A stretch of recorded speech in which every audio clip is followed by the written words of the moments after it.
पिछले वीडियो में पुंसवन संस्कार के माध्यम से हमने गर्भ में चेतना को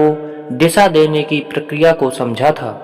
अब हम उस और भी सूक्ष्म चरण में प्रवेश कर रहे हैं जहां चेतना को सुरक्षा और स्थिरता दी जाती है। यही है सीमांतोन्नयन संस्कार, गर्भस्थ शिशु की आंतरिक रक्षा का विधान। सीमांतोन्नयन संस्कार सनातन परंपरा का वह सूक्ष्म और गहन विधान है जिसे समझे बिना गर्भकालीन संस्कारों की पूरी श्रृंखला अधूरी रह जाती है, क्योंकि यह संस्कार केवल गर्भ की रक्षा या माता के सुख के लिए नहीं बनाया गया था, बल्कि उस चेतन प्रक्रिया के लिए स्थापित किया गया था जिसके माध्यम से गर्भ में पल रही चेतना अपने पूर्व संस्कारों को नए जीवन के ढांचे में ढालना प्रारंभ करती है। शास्त्र यह मानते हैं कि जब जीव गर्भ में प्रवेश करता है तब वह केवल एक जैविक संरचना का निर्माण नहीं कर रहा होता, बल्कि वह अपने पूर्व कर्मों, प्रवृत्तियों और स्मृतियों को एक नए मानसिक और भावनात्मक वातावरण के अनुसार पुनः व्यवस्थित कर रहा होता है। और यही पुनर्गठन की प्रक्रिया सबसे अधिक संवेदनशील तब होती है जब गर्भस्थ शिशु का शरीर स्थिर होने लगता है, लेकिन उसका मन और चेतना अभी पूर्ण रूप से आकार नहीं ले पाते। सीमांतोन्नयन संस्कार इसी मध्य अवस्था से जुड़ा हुआ है जहां शरीर का विकास अपेक्षाकृत स्थिर हो चुका होता है, पर चेतना अत्यंत ग्रहणशील होती है। और इसी कारण शास्त्र इस चरण को चेतना की रक्षा के लिए सबसे महत्वपूर्ण मानते हैं। इस संस्कार के पीछे मूल धारणा यह है कि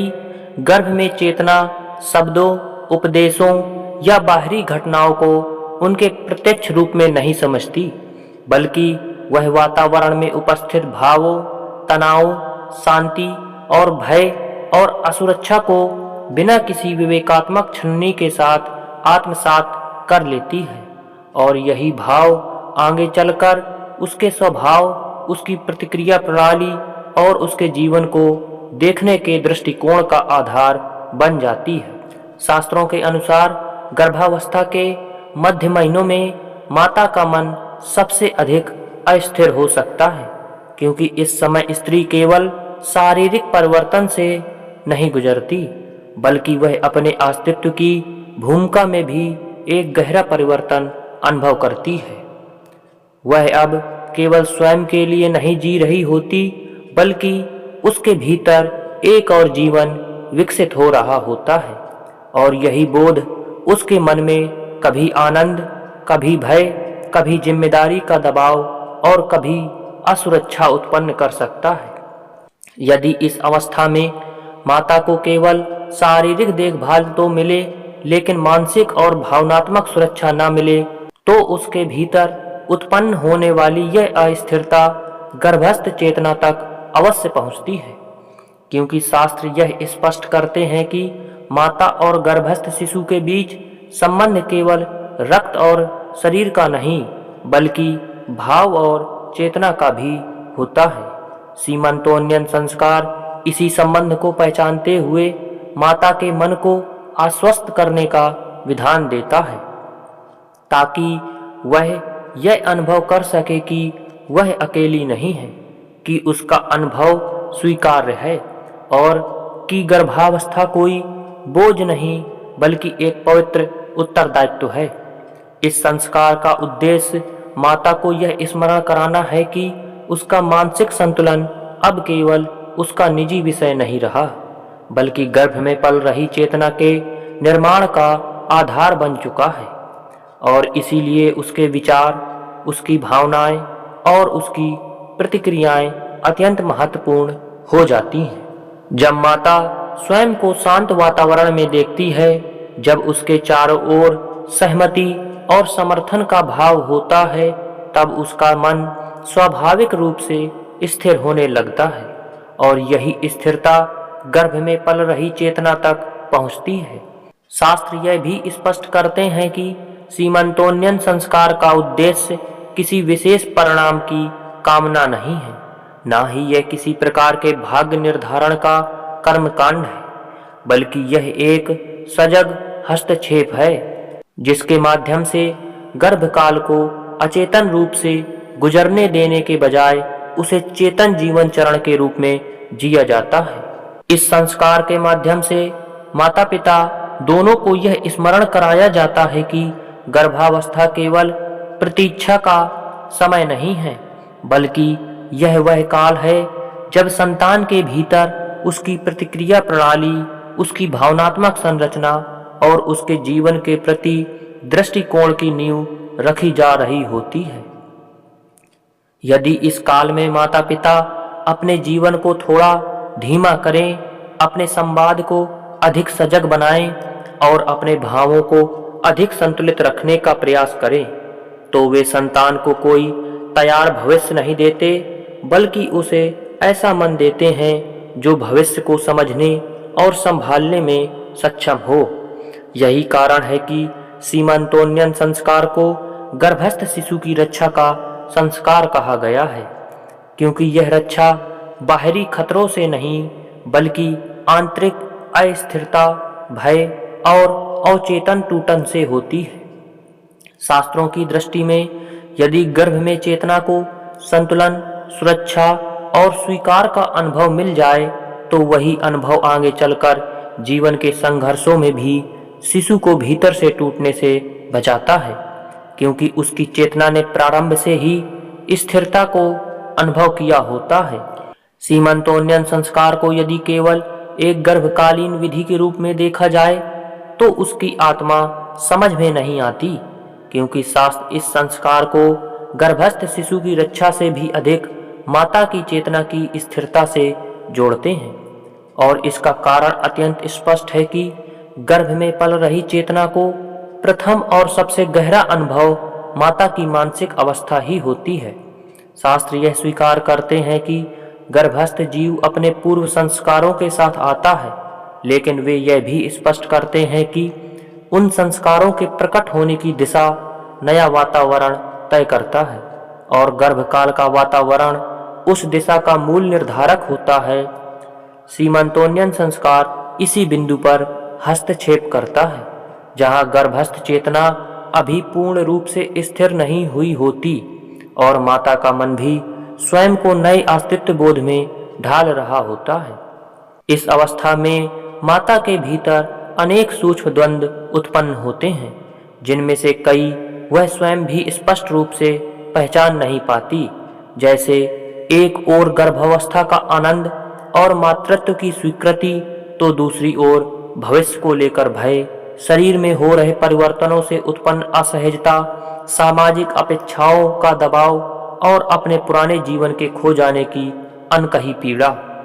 शास्त्र इस आंतरिक द्वंद्व को अत्यंत स्वाभाविक मानते हैं और इसे दबाने के बजाय संतुलित करने का मार्ग दिखाते हैं, क्योंकि यदि यह द्वंद्व भीतर ही भीतर बढ़ता जाए तो वही असंतुलन गर्भस्थ चेतना में भी अस्थिरता के रूप में अंकित हो सकता है।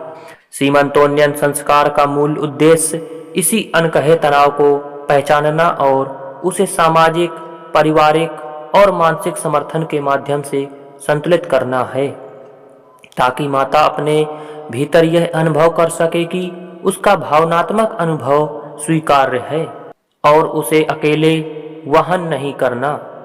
शास्त्रों में इसलिए इस संस्कार को केवल स्त्री का नहीं बल्कि पूरे परिवार का संस्कार माना गया है, क्योंकि गर्भ का वातावरण केवल माता नहीं बनाती, बल्कि पिता, परिवार और सामाजिक व्यवहार भी उसमें सक्रिय भूमिका निभाते हैं। सीमंतोन्नयन संस्कार इसी संयुक्त उत्तरदायित्व की स्मृति है, जहां यह स्पष्ट किया जाता है कि गर्भस्थ शिशु की रक्षा केवल शारीरिक सावधानियों से नहीं होती, बल्कि भावनात्मक सुरक्षा और मानसिक स्थिरता से होती है। शास्त्र यह भी बताते हैं कि गर्भावस्था के मध्य चरण में चेतना विशेष रूप से बाहरी तनावों के प्रति संवेदनशील होती है, क्योंकि इस समय गर्भस्थ जीव की प्रतिक्रिया प्रणाली आकार ले रही होती है। वह यह सीख रहा होता है कि बाहरी परिस्थितियों पर प्रतिक्रिया भय से करनी है या स्वीकार और संतुलन से। सीमांतोन्नयन संस्कार इसीलिए किसी विशेष मंत्र या विधि से अधिक एक मानसिक और सामाजिक वातावरण के निर्माण का संकेत है, जहां माता को यह अनुभूति हो सके कि उसका मन सुरक्षित है और उसका अनुभव स्वीकार किया जा रहा है। सीमांतोन्नयन संस्कार का एक सूक्ष्म उद्देश्य यह भी है कि इस समय माता को अनावश्यक सूचनाओं, भय और दबाव से दूर रखा जाए, ताकि उसका मन स्वाभाविक रूप से स्थिर रह सके। इस संदर्भ में शास्त्र आधुनिक जीवन की उस प्रवृत्ति से भी सावधान करते हैं जहां गर्भावस्था को लेकर चिकित्सीय निगरानी और बाहरी नियमों तक सीमित कर दिया जाता है, जबकि मानसिक और भावनात्मक स्थिति की उपेक्षा कर दी जाती है।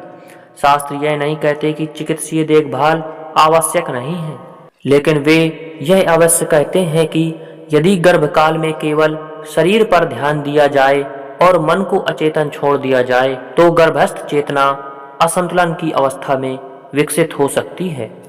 सीमांतोन्नयन संस्कार इसी अचेतना को तोड़ने का प्रयास है, जहां माता पिता दोनों को यह स्मरण कराया जाता है कि इस समय उनके विचार, उनके भाव और उनका व्यवहार केवल उनका निजी विषय नहीं है, बल्कि गर्भ में पल रही चेतना के निर्माण का आधार है। शास्त्र इस चरण को चेतना का सीमंत कहते हैं, अर्थात वह सूक्ष्म रेखा जहां मन विभाजित होने लगता है। एक ओर पुरानी पहचान, पुराना जीवन और व्यक्तिगत स्वतंत्रता की स्मृति, और दूसरी ओर आने वाला मातृत्व, उत्तरदायित्व और समर्पण का बोध। यदि इस विभाजन को समय रहते पहचाना और संतुलित न किया जाए तो माता के भीतर एक मौन तनाव जन्म लेता है, जो बाहर से दिखाई नहीं देता, लेकिन भीतर लगातार सक्रिय रहता है, और उसी के अनुरूप गर्भस्थ चेतना भी आकार लेने लगती है। सीमांतोन्नयन संस्कार इसी द्वंद्व को पहचानने और उसे संतुलित करने का प्रयास है, जहां माता को यह अनुभव कराया जाता है कि मातृत्व उसकी पहचान का अंत नहीं, बल्कि उसका विस्तार है। शास्त्र यह भी स्पष्ट करते हैं कि गर्भ में चेतना केवल भावों की ही नहीं, बल्कि माता की प्रतिक्रिया प्रणाली को भी आत्मसात करती है। अर्थात जब माता किसी अप्रत्याशित स्थिति का सामना करती है तो वह घबराहट, क्रोध या धैर्य में से किस प्रतिक्रिया को चुनती है। वही ढांचा गर्भस्थ चेतना के भीतर प्रतिक्रिया प्रणाली के रूप में विकसित होने लगता है। शास्त्र इसलिए इस संस्कार में माता को भावनात्मक सुरक्षा देने, उसे सुनने, उसके अनुभव को मान्यता देने और उसके भीतर विश्वास उत्पन्न करने पर बल देते हैं, क्योंकि जब माता स्वयं को सुना हुआ और स्वीकार किया हुआ अनुभव करती है तब उसका मन स्वाभाविक रूप से स्थिर होने लगता है। इस स्थिरता का प्रभाव केवल उसी क्षण तक सीमित नहीं रहता, बल्कि वह गर्भस्थ चेतना में एक दीर्घकालिक आधार के रूप में स्थापित हो जाता है। सीमांतोन्नयन संस्कार का अंतिम और सबसे गूढ़ उद्देश्य गर्भस्थ शिशु की रक्षा किसी नियति, निर्धारण या भाग्य लेखन के रूप में नहीं, बल्कि चेतना को उस अवस्था में स्थिर करने के रूप में है जहां वह भविष्य की परिस्थितियों को सहने, समझने और संभालने में सक्षम हो सके। क्योंकि शास्त्र इस सत्य को भली भांति जानते थे कि जीवन में आने वाली कठिनाइयां टाली नहीं जा सकती, लेकिन उनके प्रति मनुष्य की प्रतिक्रिया प्रणाली अवश्य संस्कारित की जा सकती है, और वही प्रतिक्रिया प्रणाली गर्भकाल में आकार लेने लगती है। सीमांतोन्नयन संस्कार इसी कारण किसी विशेष परिणाम की कामना नहीं करता, ना ही यह दावा करता है कि इसके पालन से संतान का जीवन संकट मुक्त हो जाएगा, बल्कि यह केवल इतना कहता है कि यदि गर्भकाल में चेतना को संतुलन, सुरक्षा और स्वीकार का अनुभव मिल जाए तो वही चेतना आगे चलकर जीवन की चुनौतियों के सामने टूटने के बजाय उनसे सीखने की क्षमता विकसित कर लेती है। आधुनिक जीवन में जहां गर्भावस्था को अक्सर केवल चिकित्सीय प्रक्रियाओं, परीक्षणों और सावधानियों तक सीमित कर दिया जाता है, वहां यह संस्कार एक आवश्यक स्मरण बनकर सामने आता है कि शरीर के साथ साथ मन और चेतना का भी पोषण आवश्यक है। शास्त्र यह नहीं कहते कि आधुनिक चिकित्सा या विज्ञान को नकार दिया जाए, बल्कि वे यह कहते हैं कि यदि गर्भकाल में केवल शरीर की देखभाल की जाए और मन को अचेतन छोड़ दिया जाए तो गर्भस्थ चेतना असंतुलन के बीच लेकर जन्म ले सकती है, जिनका प्रभाव वर्षों बाद संतान के व्यवहार, निर्णयों और संबंधों में दिखाई देता है। इसी कारण सनातन परंपरा में गर्भकालीन संस्कारों के साथ साथ जन्मोत्तर संस्कारों की भी विस्तृत श्रृंखला दी गई है। सीमंतोन्नयन संस्कार इस पूरी श्रृंखला में से एक सेतु की तरह कार्य करता है, जो गर्भाधान और जन्म के बीच चेतना को गिरने से बचाता है और उसे स्थिरता की ओर उन्मुख करता है। इस प्रकार इस संस्कार का अंतिम संदेश यही है कि संतान का भविष्य किसी एक क्षण में तय नहीं होता, बल्कि वह गर्भकालीन दिशा और जीवनकालीन निर्णयों के बीच निरंतर आकार लेता रहता है। और यदि गर्भकाल में चेतना को सही दिशा मिल जाए तो संतान को कोई तैयार जीवन नहीं मिलता, बल्कि वह स्वयं अपने जीवन को विवेक, धैर्य और संतुलन के साथ गढ़ने में सक्षम हो जाती है। यही कारण है कि सीमंतोन्नयन संस्कार को गर्भस्थ शिशु की रक्षा का संस्कार कहा गया है। दोस्तों, अगर यह वीडियो आपको पसंद आए तो वीडियो को लाइक कीजिए, कमेंट कीजिए, शेयर कीजिए और हमारे चैनल को सब्सक्राइब कीजिए। मिलते हैं कल अगले संस्कार के साथ। तब तक के लिए राधे राधे।